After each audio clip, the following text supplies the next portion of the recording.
Jumlah aparatur sipil negara di lingkungan pemerintah Kota Palembang masih terbilang kurang ideal. Terkait hal tersebut, Kepala BKPSDM Kota Palembang Riza Pahlevi membenarkan hal tersebut. Kekurangan ASN sendiri utamanya di sektor pendidikan, di mana Kota Palembang masih kekurangan sekitar 1.000 lebih guru untuk jenjang SD dan SMP.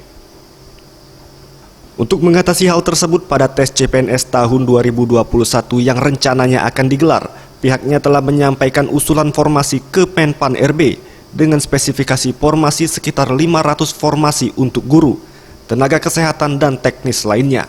Atau untuk CPNS tahun ini, formasi guru menjadi prioritas BKPSDM Palembang. Sekitar tenaga guru sekitar 500-an, tenaga kesehatan dan teknis lainnya, tapi prioritas guru.